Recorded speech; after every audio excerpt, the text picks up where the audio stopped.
성경 봉독하도록 하겠습니다. 오늘 보실 하나님의 말씀은 에스라 9장 1절에서 10절 말씀입니다. 에스라 9장 1절에서 10절 말씀입니다. 여러분하고 저하고 함께 교독하도록 하겠습니다.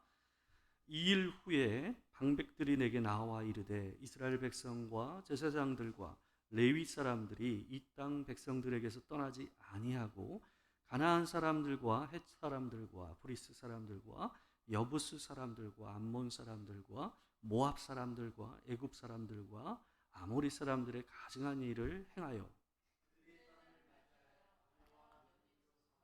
거룩한 자손이 그 지방 사람들과 서로 섞이게 하는데 방백들과 고관들이 이 죄에 더욱 으뜸이 되었다 하는지라. 내가 이 일을 듣고 속옷과 겉옷을 찢고 머리털과 수염을 뜯으며 기가 막혀 앉으니 이에 이스라엘의 하나님의 말씀을 말미암아 떠는 자가 사로잡혔던 이 사람들의 죄 때문에 다 내게로 모여오더라. 내가 저녁 제사 드릴 때까지 기가 막혀 앉았더니 저녁 제사를 드릴 때에 내가 근심 중에 일어나서 속옷과 겉옷을 찢은 채 무릎을 꿇고 나의 하나님 여호와를 향하여 손을 들고 말하기를 나의 하나님이여 내가 부끄럽고 낯이 뜨거워서 감히 나의 하나님을 향하여 얼굴을 들지 못하오니 이는 우리 죄악이 많아 정수리에 넘치고 우리 허물이 커서 하늘에 미침이니이다. 우리 조상들의 때로부터 오늘까지 우리의 죄가 심함에 우리의 죄악으로 말미암아 우리와 우리 왕들과 우리 제사장들을 여러 나라 왕들의 손에 넘기사 칼에 죽으며 사로잡히며 노략을 당하며 얼굴을 부끄럽게 하심이 오늘날과 같으니이다. 이제 우리 하나님 여호와께서 우리에게 잠시 동안 은혜를 베푸사 얼마를 남겨두어 피하게 하신 우리를 그 거룩한 처소에 박힌 목과 같게 하시고 우리 하나님이 우리 눈을 밝히사 우리가 종로를 하는 중에서 조금 소생하게 하셨나이다. 우리가 비록 노예가 되었사오나 우리 하나님이 우리를 그 종살이하는 중에 버려두지 아니하시고 바사 왕들 앞에서 우리가 불쌍히 여김을 입고 소생하여 우리 하나님의 성전을 세우게 하시며 그 무너진 것을 수리하게 하시며 유다와 예루살렘에서 우리에게 울타리를 주셨나이다. 우리 다 같이 읽겠습니다. 우리 하나님이여 이렇게 하신 후에도 우리가 주의 계명을 저버렸사오니 이제 무슨 말씀을 하려리까? 아멘.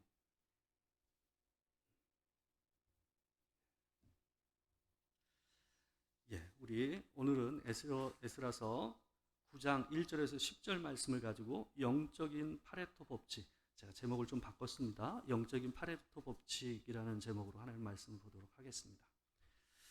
여러분 그 화면을 보시게 되면 이 경제학에서 널리 알려져 있고 대중들에게 많이 알려져 있는 법칙 중에 뭐가 있냐면 이 파레토 법칙이라는 게 있습니다.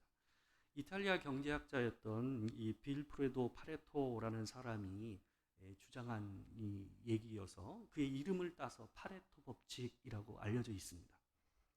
이탈리아 인구의 20%가 이탈리아 경제 전체 부의 80%를 차지한다, 가지고 있다라고 주장해서 이게 파레토 법칙, 2080의 법칙, 80대 20 법칙, 이런 식으로 다양하게 불려지는 이 얘기입니다. 이 80%의 결과가 20%의 원인에 의해서 결정된다라는 주장이 바로 이 파레토 법칙입니다. 이 사람의 주장에 따라서 예를 들어서 표현해 보면 이렇게 표현할 수가 있습니다. 예를 든다면 이런 거예요. 백화점의 매출의 80%가 20%의 고객의 쇼핑에 의해서 결정난다. 이렇게 얘기하면 이게 바로 파레토 법칙에 따른 표현입니다. 그리고 또 하나를 얘기해 본다면 이런 거예요. 전체 범죄의 80%가 20%의 범죄자에 의해서 자행되고 있다라고 얘기할 수 있는 거예요. 이게 바로 이 파레토 법칙에 따른 표현이다라고 얘기할 수 있을 것 같아요. 그래서 이 법칙을 80대 20 법칙이라고도 표현을 해요. 여러분, 어떤 공동체든지 20%에 속한 사람들이 80%의 결과를 이뤄내는 경우들이 상당히 많습니다. 이게 단순하지만 실질적으로 회사나 일반 공동체 안에서도 적용하기 아주 쉽고 또 실질적이기 때문에 사람들에게 많이 알려져 있는 것 중에 하나입니다. 근데 이 교회 공동체를 봐도 교회 공동체도 굉장히 유사합니다. 교회 공동체에 있는 모든 사람들이 동일한 영향력을 미치고 있는 것이 아닙니다. 대개는 큰 교회든 작은 교회든 그 공동체 안에는 대개 한 20% 남짓한 핵심 코어 그룹에 의해서 교회가 움직여지는 경우들이 대부분입니다. 오늘 본문은 교회 안에서 일어나고 있는 이 파레토 법칙이 굉장히 여실히 보여주고 있는 본문입니다. 에스라가 하나님의 선한 손에 도우심으로 그것을 힘을 얻어서 2차 포로 기한을 해가지고 오지 않았습니까? 우리가 지난주에 그거를 봤죠. 그런데 이 사람이 이제 예루살렘에 거주하고 있었단 말이죠. 근데 어느 날 1절을 보시게 되면 이 방백들이라고 얘기되고 있는 사람들이 에스라를 찾아오게 됩니다. 이 방백들이라고 번역되어 있는 이 말이 쉬운 성경과 NIV 성경 같은 경우는 어떻게 번역을 해놨냐면 지도자들이라고 되어 있어요. 리더들이라고 되어 있어요. 그러니까 이 사람들이 정확히 어떤 사람들인지 모르겠지만 어찌됐건 포로에서 귀환해서 와 있는 사람들 중에서 핵심적인 리더급 중에 속하는 사람들이었다라는 것은 우리가 확실히 알 수 있습니다. 또한 더불어서 이 사람들이 와서 한 내용을 보게 되면 이 사람들이 포로에서 귀환되어 있는 사람들이 지금 현재 살고 있는 모습 가운데서 영적인 죄가 많은 것으로 인해서 굉장히 힘들어하고 고뇌하고 있었던 무리들이었다라는 것을 이 내용을 통해서 우리가 알 수가 있습니다. 우리 1절과 2절 말씀을 같이 한번 읽고 한번 보도록 하겠습니다. 자, 시작. 방백들이 내게 나와 이르되 이스라엘 백성과 제사장들과 레위 사람들이 이 땅 백성들에게서 떠나지 아니하고 가나안 사람들과 헷 사람들과 브리스 사람들과 여부스 사람들과 암몬 사람들과 모압 사람들과 애굽 사람들과 아모리 사람들의 가증한 일을 행하여 그들의 딸을 맞이하여 아내와 며느리를 삼아 거룩한 자손이 그 지방 사람들과 서로 섞이게 하는데 방백들과 고관들이 이 죄에 더욱 으뜸이 되었다 하는지라. 여러분, 이 사람들이 와서 에스라에게 얘기했던 영적인 심각한 문제는 단순히 얘기하면 이겁니다. 이방인들과의 결혼 문제였습니다. 처음에 1차 포로 귀환을 했던 1세대들에게는 이 문제가 매우 철저했습니다. 우리가 이전에 봤다시피 그들은 포로에서 귀환한 사람들의 명단 가운데서 정확히 족보에 기록된 사람과 그렇지 않은 사람을 잘 분리했습니다. 그래서 자기가 제사장이요 레인이라고 얘기했지만 족보에 정확하게 확인이 되지 않는 사람들 같은 경우는 그들이 일정 시간 분리했고 또한 일을 주지 않았습니다. 그래서 이것을 통해서 포로에서 귀환한 공동체가 이스라엘 하나님의 백성으로서의 정체성을 유지하기 위한 그들이 노력이 이루어졌었던 것입니다. 그들은 그래서 그 정체성을 유지하기 위해서 이스라엘 백성, 혈통적인 이스라엘 백성과 하나님을 믿는다고 하는 이방인들, 이 사람들을 포용하는 공동체를 구성하는데 훨씬 더 힘을 기울이고 신경을 썼었습니다. 근데 세월이 흘러서 벌써 포로 귀환을 했던 1차 포로 귀환을 한 지 80년의 세월이 흘렀어요. 그럼 80년의 세월이 흐르는 동안에 그 후세대들에게서는 이 일이 훨씬 흐려지고 작은 일이 되었던 것 같아요. 그러다 보니 어떻게 됩니까? 이스라엘 사람들과 그 주변에 있었던 민족이 정확하게 구분하기 어려울 정도로 많이 섞이는 일들이 있었던 겁니다. 그러다 보니 이 일이 섞이는 일이 가장 제일 먼저 뭘로 일어났겠습니까, 여러분? 결혼이죠, 결혼. 함께 며느리 삼과 이 사위 삼는 일들이 자연스럽게 일어나면서 이 문제가 훨씬 더 심각한 문제로 대두가 됐던 것 같습니다. 근데 이 일이 너무 일반화되다 보니까 이것에 대해서 문제의식을 못 느끼는 분위기까지 와 있었던 거죠. 가나안에 들어가기 전에 하나님께서 반드시 지켜야 할 사항 중 하나로 주변 민족과 혼인의 문제를 말씀하신 적이 있었습니다. 신명기 7장 3절에서 4절 말씀입니다. 신명기 7장 3절에서 4절 말씀인데요. 우리 같이 한번 읽어보겠습니다. 자, 시작. 또 그들과 혼인하지도 말지니 내 딸을 그들의 아들에게 주지 말 것이요 그들의 딸도 내 며느리로 삼지 말 것은 그가 내 아들을 유혹하여 그가 여호와를 떠나고 다른 신들을 섬기게 함으로 여호와께서 너희에게 진노하사 갑자기 너희를 멸하실 것임이니라. 여러분, 우리가 알다시피 이스라엘이 분열이 되고 또 나라가 다른 나라에 의해서 멸망하게 되는 뿌리가 시발점이 어디였냐면 바로 솔로몬이 이방의 나라의 공주를 자기 부인으로 삼는 일로 인해서 시발이 되었었습니다. 이 사람들이 결혼하면서 그냥 자기만 온 것이 아니라 대부분 자기가 섬기던 신을 가지고 왔어요. 그래서 궁전 안에 그 신들을, 그 우상들을 세워놓는 일들을 했단 말이에요. 뿐만 아니라 그들이 가지고 있었던 이방의 이 종교하고 연결되어 있었던 그 저속한 문화들을 가지고 옴으로 인해서 이 문제가 훨씬 더 심각한 문제로 대두되게 되었습니다.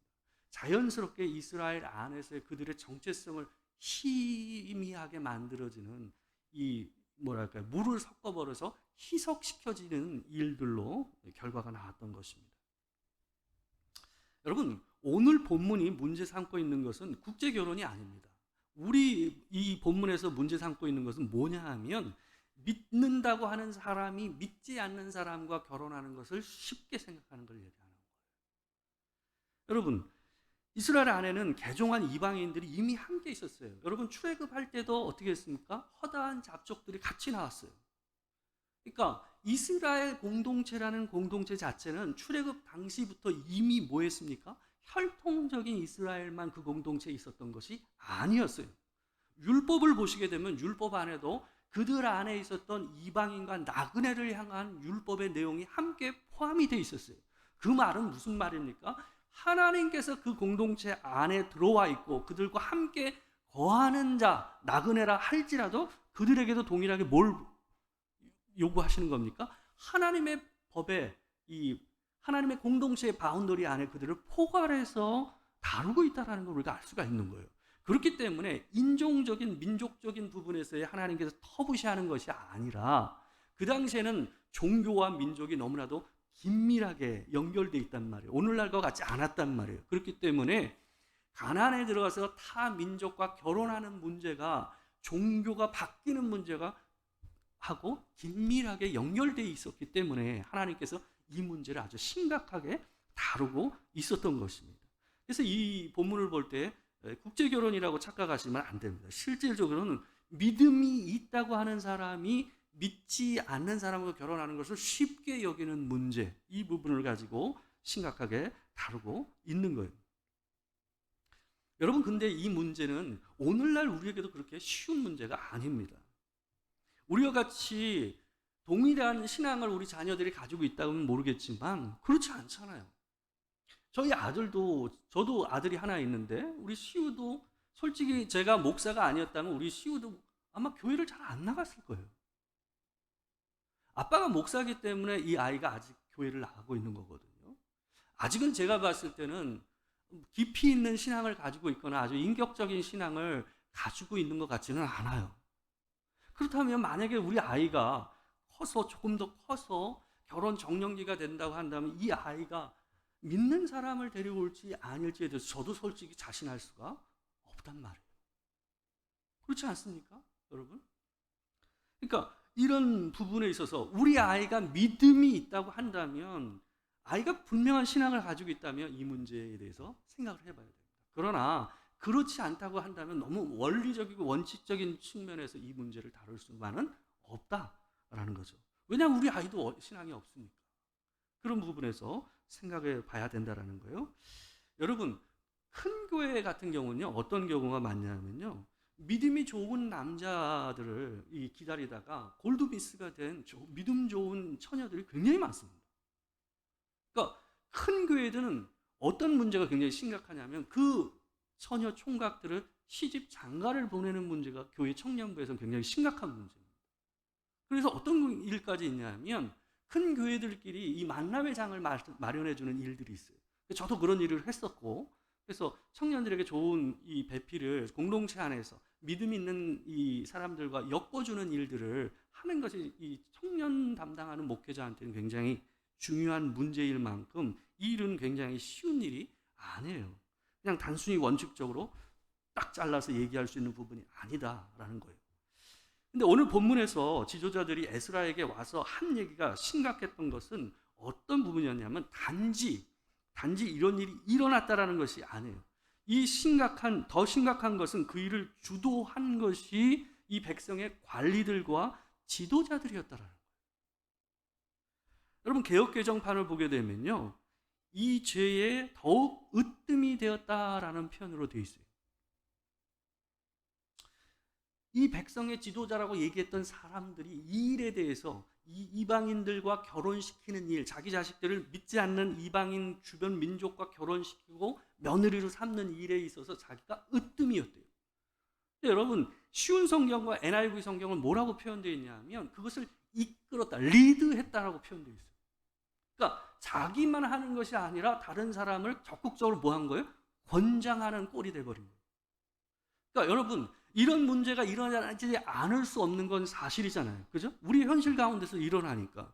그런데 그 문제를 마치 당연한 것으로 전혀 거기에 대해서 걱정하고 근심하지 않는 마음으로 만들어주는 것은 그건 전혀 다른 문제예요. 그러니까 하나님께서는 그 문제에 대해서 굉장히 심각하게 바라보고 계신 거예요.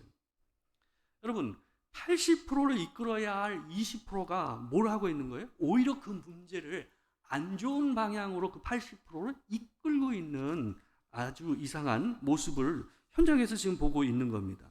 에스라는 이 소식을 듣고 자신의 옷을 찢고 또한 수염을 뜯고 털을 뽑았다. 그리고 자기 옷을 속옷까지 다 찢는 모습이 오늘 본문 가운데 나옵니다. 여러분, 이스라엘 사람들은 크나큰 슬픔과 수치스러운 상황을 당했을 때에 자기의 수염을 뜯고 머리털을 뽑고 또한 재를 머리에 뿌리거나 자기 옷을 찢는 행위를 했습니다. 그것이 자기의 수치를 스스로 내 상태가 그렇다라는 걸 보여주는 외적인 행동이었습니다. 여러분, 근데 되게 사람들이 겉옷만 찢었지 자기 속옷까지 찢는 일은 흔치 않은 일이었어요. 근데 오늘 본문을 보게 되면 에스라가 뭐까지 찢었다고 그럽니까? 자기 겉옷뿐만 아니라 자기 속옷까지 다 찢었다는 거예요.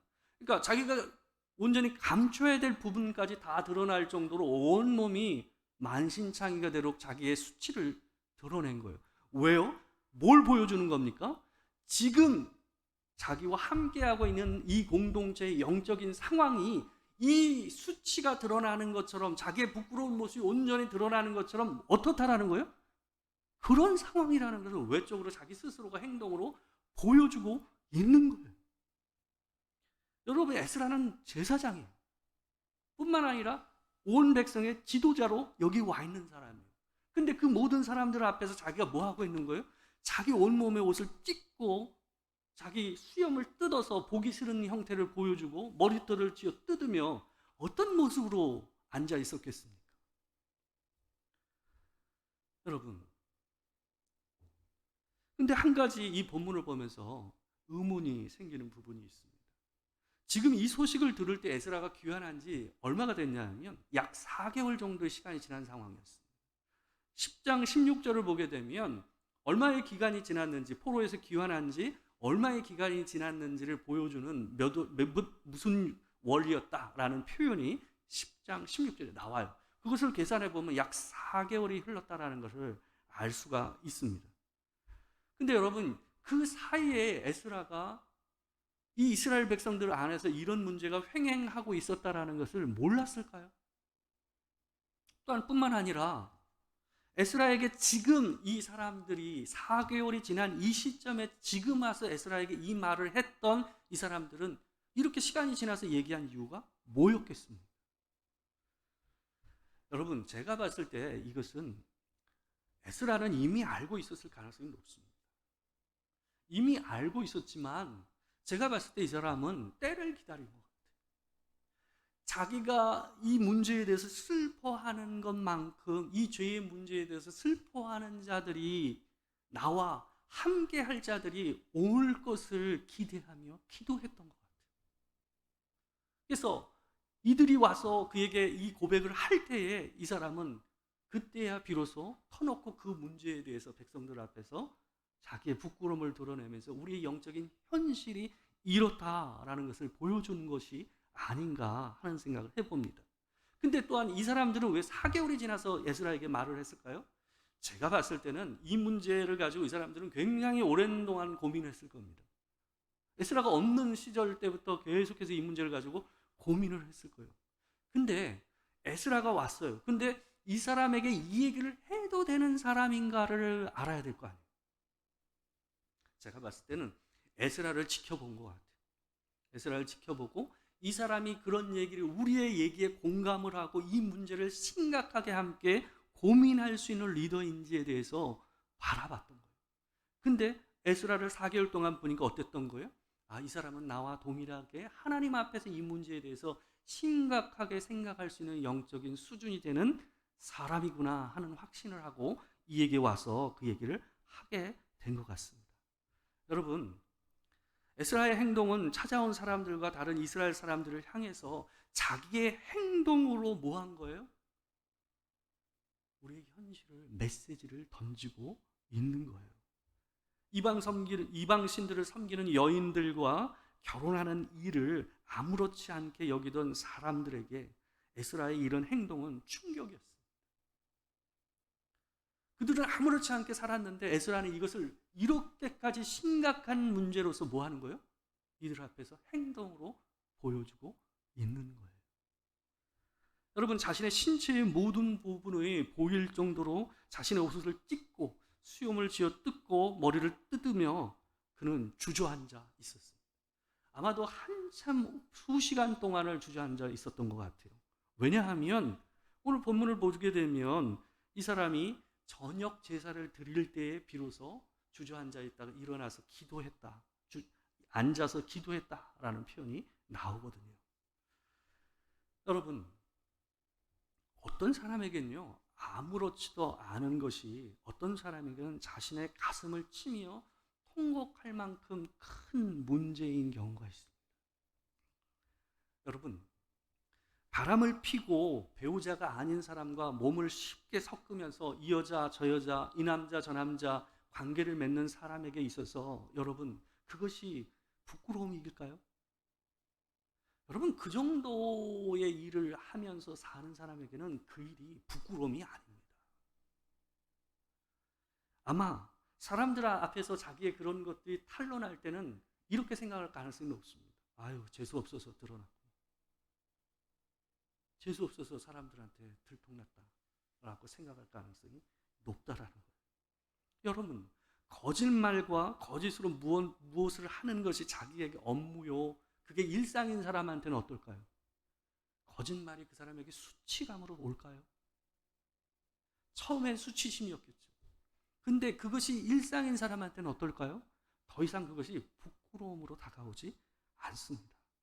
여러분, 음란물에 중독된 사람들은요, 자녀들이 있는 한 공간 안에서도 자기 방에서 그런 걸 볼 수 있어요. 그게 부끄럽지가 않아요. 그게 너무 익숙해져 있어요. 여러분, 죄에 대해서 무감각한 사람들을 에베소서 4장 18절에서 20절 말씀에서 이렇게 얘기를 합니다. 에베소서 4장 18절에서 20절 말씀입니다. 우리 같이 한번 읽도록 하겠습니다. 자, 시작. 그들의 총명이 어두워지고 그들 가운데 있는 무지함과 그들의 마음이 굳어짐으로 말미암아 하나님의 생명에서 떠나 있도다. 그들이 감각 없는 자가 되어 자신을 방탕에 방임하여 모든 더러운 것을 욕심으로 행하되 오직 너희는 그리스도를 그같이 배우지 아니하였느니라. 여러분, 죄를 습관적으로 행하게 되면요, 그것이 마음에 굳은 살을 만들어냅니다. 여러분, 굳은 살이 두꺼우면 어떨까요? 제가 나이가 들수록 발바닥에 굳은 살이 두꺼워지더라고요. 이 굳은 살이 두꺼워지면요, 감각이 둔해집니다. 뜨거워도 덜 뜨거워요. 차가워도 덜 차가워요. 통증도 감각이 둔해져요. 영적인 이 민감성을 상실하게 돼요. 마음에 굳어지고 마음에 굳은 살이 박히게 되면 영적인 부분에서 민감성을 상실하게 되는 거예요. 그것을 에베소서 본문에서는 감각 없는 자라고 표현하고 있어요. 영적인 감각이 살아있는 에스라의 이 회개의 행동을 보면서 사람들은 그 주변에 모이기 시작했습니다. 4절 한번 볼까요? 여러분 4절을 보게 되면 이렇게 말씀이 나옵니다. 같이 한번 읽어보겠습니다. 이에 이스라엘의 하나님의 말씀으로 말미암아 떠는 자가 사로잡혔던 이 사람들의 죄 때문에 다 내게로 모여오더라. 내가 저녁저사 드릴 때까지 기가 막혀 앉았더니. 여러분 보세요.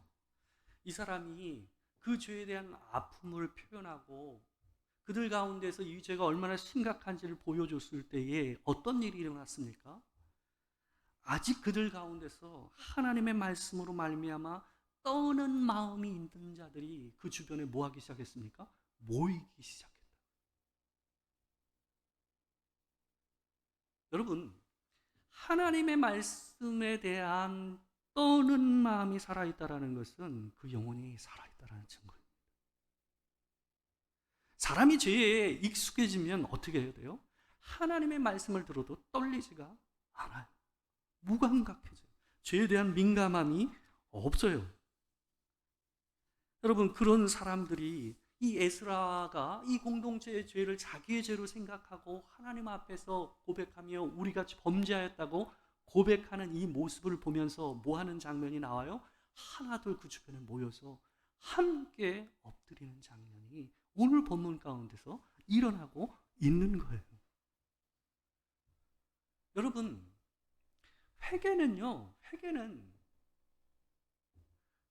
대부분 회개는요, 진짜 회개해야 할 사람이 먼저 회개하지 않습니다. 대개는 영적으로 민감한 어떤 사람이 그 죄를 먼저 느끼고 그 죄를 내 죄로 여기고 하나님 앞에 먼저 고백하는 사람이 공동체 안에 먼저 일어나요. 여러분 보세요. 정말 회개해야 할 사람은요, 대개는 잘 모릅니다.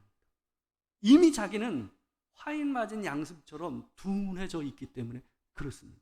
근데 그 공동체가 죄에 대한 감각을 회복하는 일은 누구에게서 일어나냐 하면 먼저 그 영적인 민감성을 회복한 사람이 그 죄를 누구의 죄로? 내 죄로 받아들이고 하나님 앞에 고백하는 사람이 일어날 때 그 공동체 안에서는 회개의 전염이 일어나요. 여러분, 그 동네가 어땠습니까? 그렇게 살아도 하나님께서 하지 말라는 일을 해도 또한 어떤 일이 있었어요? 지도자들이 그 일을 뭐 했을 때 괜찮아, 그렇게 살아도 아무 문제 없어 라고 살았지 않습니다. 근데 한 사람 에스라와 그들 가운데서 아직까지 하나님의 말씀으로 인해서 떠는 마음이 살아있고 영적인 감각이 살아있는 자들이 뭐예요? 함께 모여 기도하고 하나님 앞에 엎드리는 일을 할 때에 어때요? 공동체 안에서 회개의 역사와 민감성의 역사가 일어나는 거예요. 그런 일이 일어날 때 그 사람들이 어때요? 마음의 움직임들이 일어나기 시작하는 거예요. 여러분, 오늘 본문 이 6절 이하를 보게 되면요, 원래는 15절까지가 전부 다 뭐의 기도냐면 에스라의 회개의 기도입니다. 근데 우리가 10절까지만 봤지만 한번 6절과 8절과 10절 말씀을 우리가 한번 읽어보겠습니다. 이 사람의 깊은 회개가 어떻게 고백되고 있는지 한번 읽어보겠습니다. 자, 시작. 말하기를 나를 하나님이여 내가 부끄럽고 낯이 뜨거워서 감히 나의 하나님을 향하여 얼굴을 들지 못하오니 이는 우리 죄악이 많아 정수리에 넘치고 우리 허물이 커서 하늘에 미침이니이다. 이제 우리 하나님 여호와께서 우리에게 잠시 동안 은혜를 베푸사 얼마를 남겨두어 피하게 하신 우리를 그 거룩한 처소에 박힌 목과 같게 하시고 우리 하나님이 우리 눈을 밝히사 우리가 종노릇 하는 종에서 조금 소생하게 하셨나이다. 우리 하나님이여 이렇게 하신 후에도 우리가 주의 계명을 저버려 싸우니 이제 무슨 말씀을 하오리이까? 여러분, 에스라의 회개를 요약하면 이런 거예요. 우리의 조상들이 이 동일한 죄를 지어서 하나님 앞에서 쫓김을 당하고 그 수치를 당했는데, 그 이후에도 하나님께서 은혜를 베푸셔서 우리를 다시 돌아오게 하시고 성전을 다시 지을 수 있게 하시고, 그 바사와 다른 제국의 왕들에게 긍휼함을 받아서 지금까지 그 은혜를 누리며 여기까지 왔는데, 이렇게 하신 후에도 우리가 이런 죄를 다시 범하여 싸우니 우리가 하나님 앞에 어찌하면 좋겠습니까? 라고 뼈저리게 하나님 앞에 이 사람이 온 백성의 공동체의 죄를 가지고 하나님 앞에 나아가고 있는 모습입니다. 여러분, 이 사람이 죄진 게 아니잖아요. 이 사람이 죄진 게 아니잖아요. 근데 여러분, 성경의 중요한 사건들을 보세요. 공동체의 죄를 가지고 하나님 앞에 절실하게 회개하고 나아가는 하나님께서 세우신 리더들의 회개가 공동체를 살리는 일을 우리는 많이 봐요. 여러분, 하나님께서 이스라엘 백성을 광야에서 몇 번이나 끝장내겠다고 얘기하신 적이 여러 번 있었습니까? 그때마다 누가 자기의 생명을 걸고 회개한 자가 누구였습니까? 모세 아니었습니까? 여러분, 하나님의 공동체 안에서 공동체는 하나의 사람이에요. 하나의 사람. 공동체가 살아있다라는 것은 저 사람이 죄로 느끼지 못하는 그 죄에 대해서 내가 먼저 느끼는 사람이 그것을 가지고 하나님 앞에 회개하며 나아갈 때에 이 공동체가 회복되는 일들이, 영적인 민감성과 하나님 앞에서 어떻게 서야 될지 우리의 자세가 고쳐지는 일들이 일어난다라는 거예요. 에스라 옆에 하나님의 말씀으로 떠는 자들이 하나둘 모여서 하나님 앞에서 엎드려지는 일들이 일어났던 것처럼 그 일이 일어난다고요. 여러분, 다음 주에 우리가 보게 될 10장을 보게 되면 이 파급력의 효과가 원을 크게 넓혀갑니다. 마치 우리가, 여러분, 물에다가 가끔 무슨 장난합니까? 물수제비 뜨잖아요. 납작한 돌 던져가지고 몇 번 튀기는지 이거 하잖아요. 물의 파장이 어때요? 퍼지잖아요. 여러분, 회개는 그런 거예요. 회개는 그냥 개인적으로만 하는 게 회개가 아니에요. 진정한 공동체 안에 세우신 하나님의 20%에 해당되는 사람들이 80%를 가지고 하나님 앞에 회개하고 나가는 거예요. 그럴 때마다 항상 무슨 일이 일어났냐면 그 시대의 공동체가 회복되는 일들이 일어났다라는 것을 여러분 기억하셔야 됩니다. 여러분, 죄에 대한 민감함은 그리스도인에게 매우 중요합니다. 죄에 대해서 민감한 사람만 마음을 찢는 회개를 할 수가 있어요. 죄인인 줄 자기가 모르는데 어떻게 회개를 합니까? 죄에 대해서 하나님 앞에 마음을 찢는 회개를 하는 사람만이 자신이 받은 구원에 대해서 감사하는 마음이 일어날 수가 있어요. 여러분, 진정한 회개와 구원에 대한 감사가 있는 사람에게만 하나님이 원하시는 삶을 살아야겠다는 선한 욕구가 일어나기 시작한단 말이에요. 그게 순서예요, 여러분. 앞에 있는 게 돼야 뒤에 있는 게 되는 거예요. 하나님이 원하시는 선한 일을 이루는 일, 그것을 따라 사는 일이 그냥 되는 게 아니에요. 그 앞에 있는 게 돼야 돼요. 죄에 대한 민감한 감각이 살아나고 그로 인해서 구원에 대한 감사가 커지고, 여러분, 그 일이 일어날 때 뭐예요? 아, 내가 이렇게 살아야 되겠구나 하는 의지가 생기는 거예요. 그게 앞에 게 안 되면 절대로 뒤에 게 일어날 수가 없어요. 여러분, 그런 면에서 죄에 대한 영적인 민감성은 모든 그리스도인의 영적인 삶의 출발점이라는 것을 항상 기억하시기 바랍니다. 여러분, 여러분이 우리 교회 20%예요. 보세요. 우리 교회가 30명 좀 넘어요. 30명 좀 넘는데 20%는 몇 명입니까? 여기 지금 계신 분들이 몇 분? 여기 있는 분들만 하나님 앞에서 그런 영적인 감각이 살아나고 하나님 앞에 깨어나면 하나님 우리 교회는 제가 봤을 때는 분명히 100% 일어납니다. 저는 확신할 수 있습니다. 반드시 가능합니다. 여러분, 에스라가 하나님 앞에서 엎드리고 자기 속옷까지 찢으며 하나님 앞에 나아갈 때에 하나님의 말씀에 떠는 자들이 모인 것처럼 여러분이 하나님 앞에 마음을 찢고 나아가면 또 다른 사람이 여러분 옆에 있을 줄 압니다. 그 일이 일어나야 또 새로운 일이 일어납니다. 우리 하나님 앞에 기도로 나가도록 하겠습니다. 여러분, 하나님 앞에 영적인 파레토 법칙이 우리 교회 안에서도 일어나길 위해서 기도하길 원합니다. 우리 안에 영적인 민감함이 회복되게 하여 주시옵소서. 둔감해진 마음, 굳은 살이 박힌 이 마음이 제거되고 정말 말랑말랑한 부드러운 마음으로 하나님 앞에 서는 은혜가 있게 하여 주시옵소서. 우리 함께 기도하겠습니다. 사랑하는 주의 아버지 하나님, 우리가 이 시간 하나님 앞에 기도하며 나아갑니다. 주님, 에스라가 하나님 앞에서 참으로 죄를 하나님 앞에 부끄러워하고 수치스럽게 생각하니 그 문제를 가지고 하나님 앞에 나아갈 때에 하나님의 말씀에 떠는 자들이 함께하며 아버지 그 공동체 안에서 아버지 영적인 감각이 살아나는 것처럼 하나님 우리 안에서 새로운 일이 일어나기를 원합니다. 우리 내면 안에서 익숙해진 죄의 문제, 하나님 둔감해진 죄의 문제들이 있다면 하나님 그 문제를 가지고 하나님 앞에 나아갈 수 있는 마음이 우리에게 허락되길 소망합니다.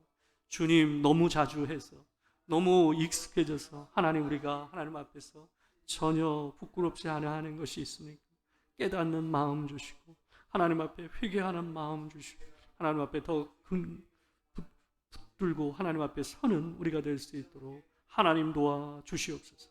성령께서 우리의 마음을 만져주시고 그래서 우리 주변에 하나님의 사람들이 더 모이는 역사가 일어날 수 있도록 주님 도와 주시옵소서. 사랑하는 주님, 에스라가 아버지 자기의 속옷까지 찢으며 자신이 속한 공동체에 수치스럽고 부끄러운 그 현실을 몸으로 보여준 것처럼 하나님 그 공동체의 아픔과 죄를 정죄하기보다 자기의 죄로 여기고 하나님 앞에 엎드렸던 것처럼 하나님 우리 안에 영적인 그 민감함과 감각이 살아있는 믿음을 허락하여 주시길 소망합니다. 하나님 우리가 깨어 기도하게 하시고 하나님 앞에서 교회를 위해서 공동체를 위해서 엎드리는 우리가 될 수 있도록 주님 도와 주시옵소서. 그래서 살아나는 은혜를 더하여 주시옵소서. 지금은 우리 주 예수 그리스도의 은혜와 아버지 하나님의 크신 사랑과 성령의 교통하심이 진실로 하나님 앞에서 먼저 공동체의 죄와 나의 죄를 하나님 앞에 엎드려 고백하며 온전히 내 마음 안에 깊이 두껍게 배어있는 죄에 대한 무감각함들이 사라지고 온전히 하나님 앞에서 참된 영성을 회복하기를 원하는 모든 성도들과 이 자리에 함께하지 못하는 주의 백성들을 위해 지금으로부터 영원토록 함께하시기를 축원하옵나이다. 아멘.